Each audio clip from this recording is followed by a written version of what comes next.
Over the next month, we are going to be bringing you special coverage and stories as we gear up for Halloween. And this next one, it's a pretty serious one as we go over to chat with the Sheriff of Macon County, Alabama.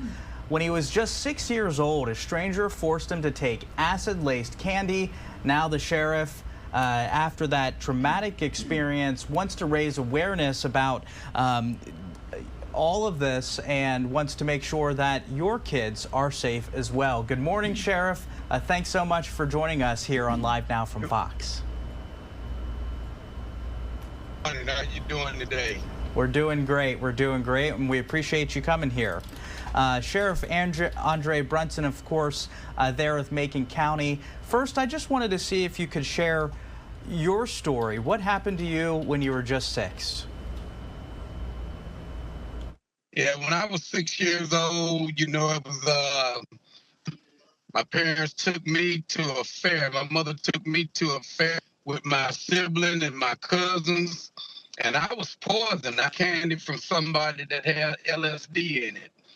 I went to this guy, called me over and tried to give me some candy, and I asked from my mother not to take anything from anybody, that we were to do the ride and not take any candy.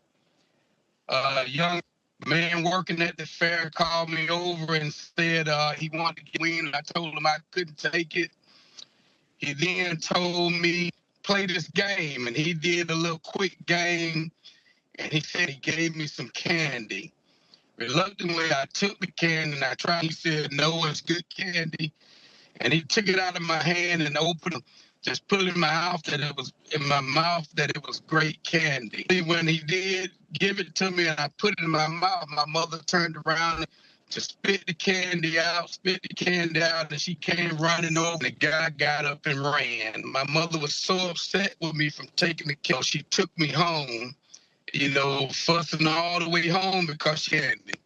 When I got home to my father, he asked why we were home so early. My mother said I had taken some candy from somebody and she was punishing me and said, let's take him to the hospital and because it saved my life. Just taking that candy was laced with LSD. If I had swallowed that candy, it would have killed me. Just a traumatic story that during trick-or-treating time almost killed me. And I just want all our kids to be. We have some bad people in the world, people without great intentions on a time like this Halloween, which is a great time for our kids, but we definitely have to be careful.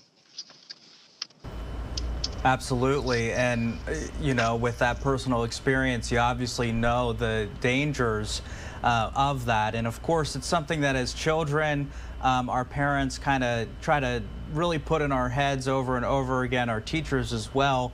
But, as a child, you just sometimes get put in those positions with adults where it's like you need to know to be able to go and call for help, run away, those sorts of things. And I imagine this experience, Sheriff, is something that kind of propelled you into law enforcement.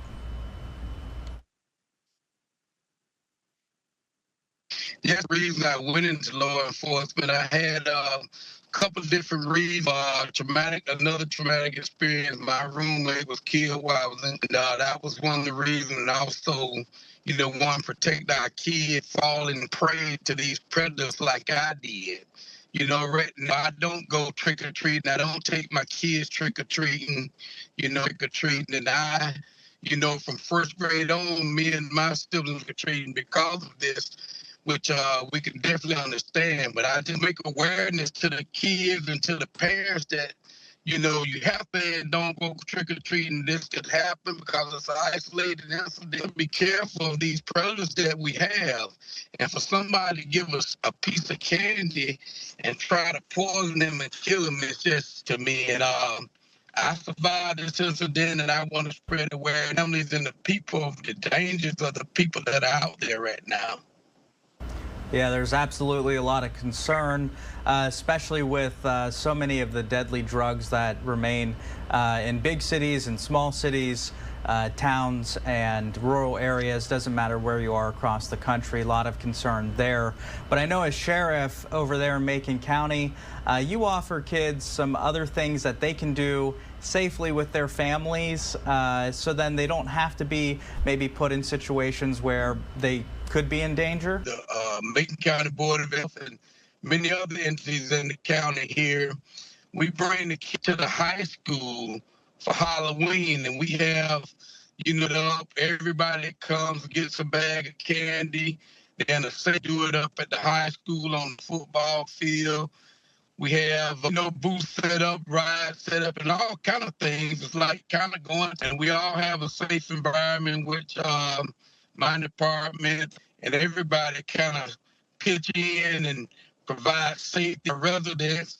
And we just have a nice, safe Halloween. And I guarantee you, we have so many people there, and it's kind of spread to the people also. So everybody comes to a safe, what we call healthy Halloween, and we have not had an incident there yet. Years. That's very important, and a part of this special coverage, as I was kind of talking with you as well, we're going to be highlighting a number of those events similar to what you're doing in Macon County, Alabama, as well as other states and counties all across the country as we gear up for Halloween. Well, Sheriff Andre Brunson there over in Alabama, anything we didn't ask you, anything you'd like to add? Just want all our parents to know it's a great time. One of my favorite holidays, but safe, and make sure our children are safe, and we can't take. And as I spoke to you, back then, we were concerned LSD, we were concerned about the drugs, but also about razor blades and being put into the candy and to fruit that they're giving us. So we definitely all these things, when we let out the trick-or-treating could be dangerous, but it's also a fun time. Be out walking. If you're going to let your kids go trick-or-treating, please walk, check the candy and whatever they get to make sure everything is safe.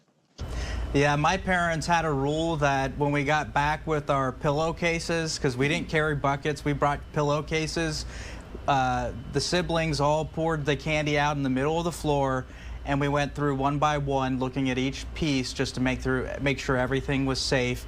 And the rule was no candy while you're trick-or-treating, which we thought was fair because at least we got to come back with pounds and pounds of it at the end of the night. But that was, and that's a family event. Making it a family event is sending the kid out and letting them get anything and take it home.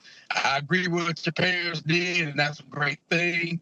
And I'm saving my life that night, because if I had just swallowed that candy, talking to you today, after speaking to the doctors, which I had recovery, they said it was enough LSD in that wheeler elephant.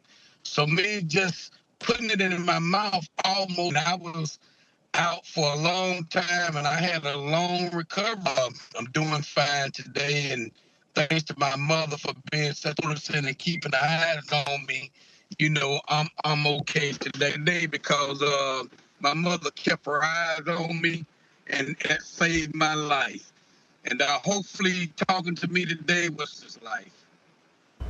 Well, thank you so much there, Sheriff Andre Brunson over in Macon County, Alabama. We're so appreciative that you shared your story. Glad that you're here with us today to share it and continue raising awareness for safety around the Halloween time. Thanks so much.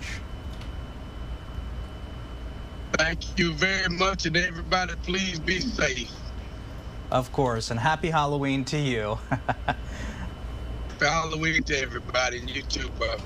Thank you so much. All righty, you too.